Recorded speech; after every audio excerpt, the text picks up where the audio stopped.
Good afternoon. Today, as always, very interesting information.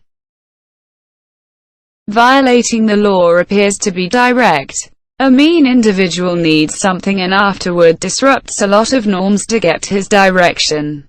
In any case, underneath the surface, wrongdoing is driven by an army of elements. There are evident reasons, however a few triggers are totally unexpected. Violent lawbreakers are brought forth by youth contaminants, an additional hour of rest, or the non-appearance of bites. Similarly as astonishing the things that decrease or stop wrongdoing out and out. Guilty parties are frustrated by hallucinogenic medications, dust, and individuals who always remember a face. 1. Forget the Justice League. The super-recognizers are here. This term describes people with a freaky memory, and their gray matter is now a valuable crime deterrent. The police are beginning to enlist individuals who can recall small details, names, and faces with flawless accuracy. The Metropolitan Police Service does not need facial recognition software. They have a man called Idris Badr. This London employee is so good at identifying criminals from CCTV that he earned the nickname Idris the Jailer. The job certainly has its perks. Badr once recognized a man 27 years after they last met. It was his school bully who eventually ended up in a police cell. Statistically, 1 in 50 people have this ability. Law enforcement is now looking to recruit more super-recognizers and give them intensive training that will improve their natural skills by 10%. This would help officers to identify offenders who might otherwise slip through the cracks and continue to commit crimes. 2. An interesting crime factor is sleep deprivation. Experts already know that long-term deprivation gives people a greater tendency to commit a violent offense. However, a recent study found that the opposite was true in the short run. Researchers were comparing statistics across the U.S. during daylight saving time (DST) when something unexpected popped up. When Americans turned their clocks 1 hour ahead in the spring and lost an hour of sleep, results fell by 3%. When DST ended in the fall, the time was adjusted and people could sleep for an extra hour. Shortly afterward, the number of physical attacks spiked. Both the decrease and spike occurred on the first Monday after the time adjustments.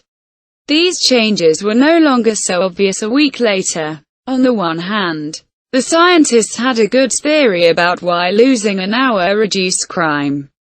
People are too groggy to get into trouble. However, it remains a mystery as to why an extra hour of snoozing caused an increase in violent assaults. 3. Hangry describes an angry feeling caused by hunger. The term sounds cute, the reality not so much. Several studies have found that low blood sugar makes people mean. A spousal study found a direct link between needing a snack and a hangry person abusing his partner. Worse, the research showed that this type of aggression tended to escalate. This behavior was not limited to couples. During another project, researchers noticed that hunger predicted 84% of criminals' future violent acts. More disturbing were the statistics that showed up in countries where certain populations had known glucose problems. The murder rate was above average during war and peaceful times. But why does low blood sugar trigger anger in the first place? The brain only accepts glucose as energy. When glucose runs out, the brain cannot function properly.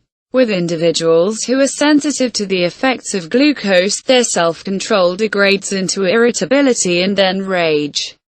The energy required to curb violent impulses is not there. Interestingly, scientists also discovered that a spoonful of sugar dispersed anger and violent behavior. 4.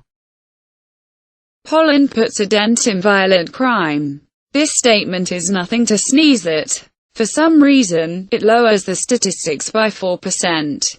To put that into perspective, lowering crime by that much also means a reduction of police numbers by 10% and new prison additions by 20%. In 2019, scientists tracked the seasonal pollen blooms for weeks. This chart was then compared with daily crime reports gathered from 17 U.S. cities. The results were curious. When pollen was all over the place, violence took a significant dip. Interestingly, this only counted in urban settings and related crimes, such as serious domestic disturbances. Around 20% of Americans suffer from pollen-related allergies. Flower power makes them feel fatigued and ill. Struggling with memory and reasoning also makes somebody with hay fever more likely to react differently than he normally would.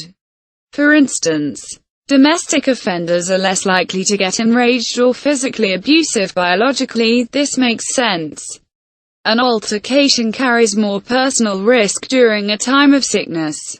However, it also makes sense regarding why the violence only dropped in residential areas. Such crimes are mostly unplanned and impulsive. The crappy feelings of hay fever may not be strong enough to prevent a well-planned crime. 5. Lead's negative qualities are well known. Unfortunately, the world woke up to the effects on human health too late to help the countless victims of lead poisoning. In 2016, Australian researchers wondered about the kids who were forced to inhale atmospheric lead in certain regions. The study focused on people who were very young when Australians still filled their cars with leaded petrol.